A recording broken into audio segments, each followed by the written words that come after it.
Football যে এখনো বাংলাদেশের সবচেয়ে জনপ্রিয় খেলা তা যেন আবারও প্রমাণ করলো শরীয়তপুরের খেলা পাগল দর্শক। চ্যাম্পিয়ন্স লিগ ফাইনাল উপভোগ করতে বড় স্ক্রিনে খেলা দেখার আয়োজন ছিল সদর উপজেলার কিংডম টাওয়ারের পাশে। সেখানে শহরের ফুটবল প্রেমীরা হাজির হয় প্রিয় দলের জার্সি পরে। হৈ হুল্লোড়, চিৎকার, উন্মাদনা দেখে বোঝার উপায় নেই ম্যাচটি হচ্ছে সুদূর ইংল্যান্ডে। এ খেলা দেখার প্রস্তুতি ছিল আগে থেকেই। ডর্টমুন্ডের বিপক্ষে ফাইনালটি উপভোগ একসাথে করতে আয়োজনের দায়িত্ব ছিল শরীয়তপুর রিয়াল মাদ্রিদ ফ্যান ক্লাবের। এই আয়োজনটি আনন্দ হয়ে এসেছে স্থানীয় যুবকদের মাঝে। চ্যাম্পিয়ন্স লিগের খেলা এবারই প্রথম শরীয়তপুরে। এই আয়োজন আগে কখনো হয়নি। আগে 2022 সালে বিশ্বকাপ যখন ছিল তখন আয়োজন করা হয়েছে এবং এই আয়োজনের জন্য সবাইকে ধন্যবাদ। 0-0 বলে খেলা আপাতত চলছে, আমরা টেন্স মোমেন্ট চলছে, দোয়া করবেন হালা মাদ্রিদ, দেখা যাক কি হয়। ফুটবল খেলাটা হচ্ছে ছোটোবেলা থেকে বেসিক্যালি অনেক পছন্দের। তো প্রথমে পাড়ার ফুটবল থেকে ফুটবল শুরু। তো সেখান থেকে যখন 2016 সালে তখন রিয়াল মাদ্রিদ সাপোর্ট করি। তো সেখান থেকে রিয়াল মাদ্রিদের একটা রাজকীয় বিষয় হচ্ছে তাদের কামব্যাকটা। আসলে তাদের এই কামব্যাকটা হচ্ছে প্রেমিকা রোমাঞ্চের চেয়ে বেশি রোমাঞ্চিত।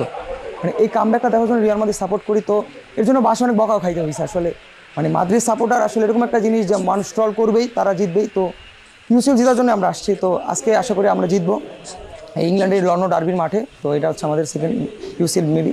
তো আমরা চাইবো যে ডর্টমুন্ডের সাথে ভালো একটা ইউসিএল জেতার পর আমরা একটা ভালো রাত কাটিয়ে এখান থেকে যেন বেরোতে পারি। খেলা দেখতে এসেছি এখানে। রিয়াল মাদ্রিদের খুব অনেক ভক্ত এখানে, আর এর মাঝে হচ্ছে আমি একা ডর্টমুন্ডের ভক্ত। আমার বিশ্বাস যে আজকে ডর্টমুন্ড জিতবে। আমি নিজে একজন খেলোয়াড়।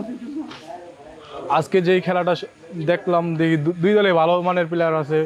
তারা কাউন্টার অ্যাটাকিং এবং গোল করার যে আত্মবিশ্বাস নিয়ে খেলতেছে। এর মধ্যে হাফ টাইম হয়েছে, পরবর্তীতে টিম সবারই একটা সাপোর্টেড আছে। আমি রিয়াল মাদ্রিদেরই ফ্যান। তারপর আশা করি দুই টিমে ভালো খেলুক, যে টিম ভালো খেলবে তারাই অবশেষে জয় নিয়ে মাঠ ছাড়বে। ছোটোবেলা থেকে রিয়াল মাদ্রিদের একজন ফ্যান। আমরা প্রতিবারেই শিরোপা জিতি। বড় বড় যে আসরগুলো হয় খেলার, ইউসিএল এর আজকে ফাইনাল খেলা, আমরা এই ধারাবাহিকতা বজায় রাখবো। আজকে আমরা ইনশাল্লাহ চ্যাম্পিয়ন হব। সকলের উৎসাহ উদ্দীপনা দেখে ভবিষ্যতেও এর ধারাবাহিকতা বজায় রাখতে চায় আয়োজকরা। শরীয়তপুরের রিয়াল মাদ্রিদ ফ্যান ক্লাব থেকে আমাদের এই প্রথম আমরা আয়োজন করেছি এবার। আর দর্শকের অনেক আমরা উপস্থিতি পেয়েছি। আমরা আশা করি সামনের বার চ্যাম্পিয়ন্স লিগ হোক, লা লিগা হোক, তারপরে প্রিমিয়ার লিগ হোক, সবগুলো আয়োজন আমরা সুন্দরভাবে আয়োজন করবো আমরা। আতিকুল ইসলাম শাকিল, RTV।